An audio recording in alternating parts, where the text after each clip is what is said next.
السلام عليكم ورحمة الله. عدد جديد من فقرة جورنال فير وآخر الأخبار الرجوية لهذا اليوم.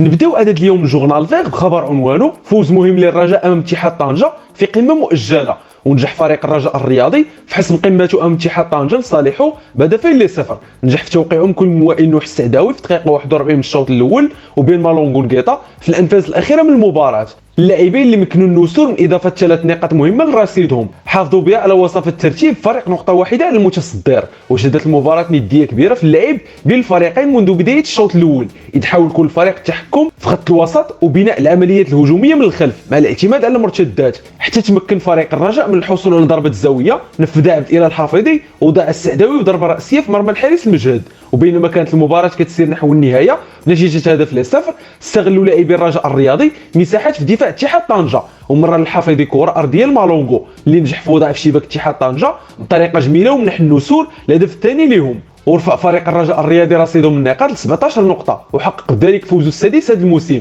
مقابل تعادلين وصفر هزيمة، إذ كيتعتبر الفريق الوحيد في البطولة الوطنية لحد الآن اللي مازال ما تعرض لحتى هزيمة.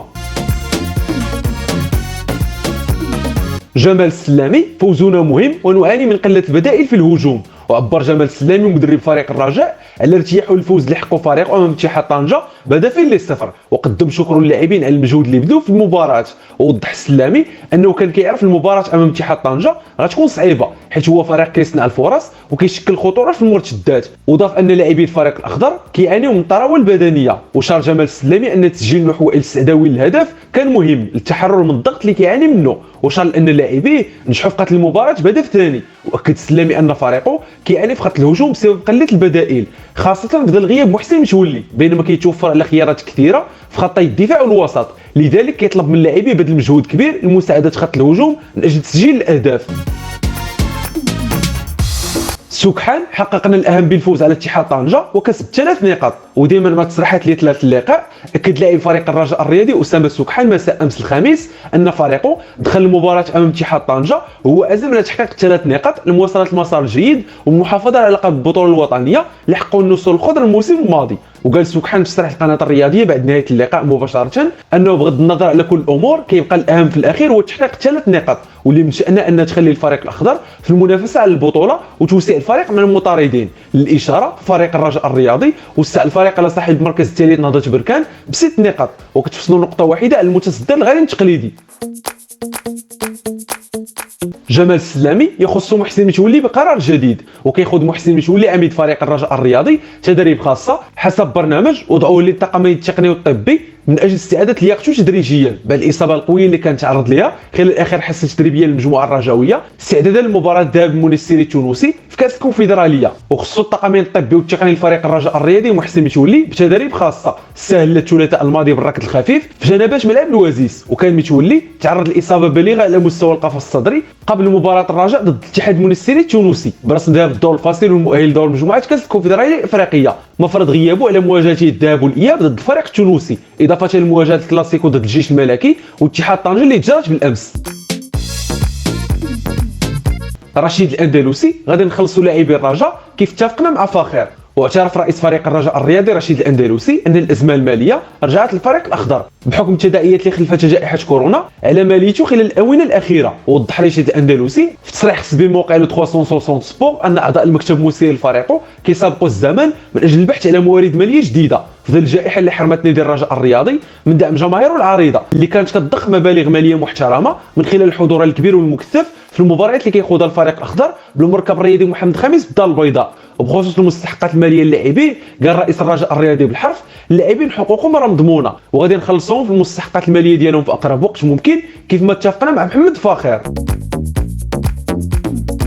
اضلاع مجموعه الرجاء في الكونفدراليه الافريقيه تكتمل بتاهل نامونغو التنزاني. وفي تفاصيل الخبر اكتملت اضلاع المجموعه الرابعه من كاس الكونفدراليه الافريقيه واللي كتعرف تواجد فريق الرجاء الرياضي بتاهل نامونغو التنزاني على حساب خصمه الانغولي بريميرو دي اوغوستو ب7 اهداف مقابل 5 في مجموع مباراتي الذهاب والاياب، وحسم نامونغو التنزاني بطاقه العبور لدور المجموعات بعد انتهاء مباراه الذهاب بين الفريقين بانتصار التنزانيين ب6 اهداف مقابل هدفين، قبل ما تؤول مواجهه الاياب الانغوليين 3 اهداف مقابل هدف واحد. وبذلك كينضم نامونغو التنزاني لفرق الرجاء الرياضي غانا الزامبي وبيراميدز المصري، وهي الفرق المكونه للمجموعه الرابعه من المسابقه القاريه.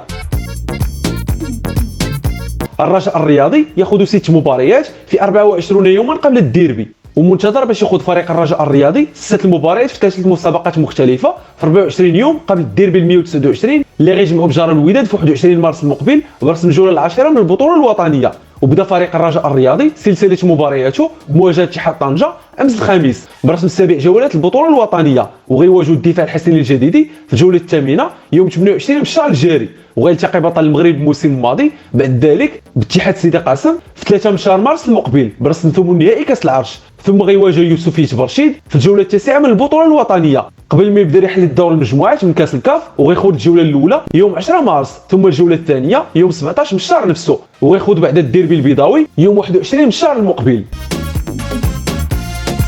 حمله جديده لإلترات الرجاء لشراء اكبر عدد من بطائق الاشتراك، وقررت إلترات فريق الرجاء الرياضي اطلاق حمله هذا الاسبوع من اجل تشجيع الجماهير الرجاويه على شراء بطائق الاشتراك اللي وضع المكتب المسير رهن اشاره محبيه بثمن 250 درهم. ووضحت مصادر قريبه من الإلترات الرجاويه انها قررت منح المكتب المسير الوقت للترويج للبطائق الاشتراك عبر الصفحات الرسميه للفريق الاخضر بمختلف مواقع التواصل الاجتماعي قبل ما تطلق بدوره حملتها من اجل تشجيع الجماهير على الاقبال على شراء البطائق. وكانوا ممثلي إلترات الرجاء عقدوا اكثر من اجتماع مع اعضاء من المكتب المسير للفريق من اجل اعداد عمليه بيع البطائق، واتفقوا باش تحمل شعار جمهور راس مالها مع وضع اشاره كيحمل شعار الفريق وتاريخ تاسيسه كهديه مع كل بطاقه. ومنتظر باش دعوا إلترات الرجاء جميع اعضائها للانخراط بقوه في حمله اقتناء البطائق من اجل تحقيق الهدف المتفق عليه وهو بيع حوالي 20,000 بطاقه اشتراك. كان هذا اخر خبر رجاوي في عدد اليوم جوغل الفاب، في امان الله ونتلاقاو في اخبار رجاوي جديده ان شاء الله. إلا بان لكم العمل ديالنا كيستاهل التشجيع ما تنساوش الاشتراك في القناه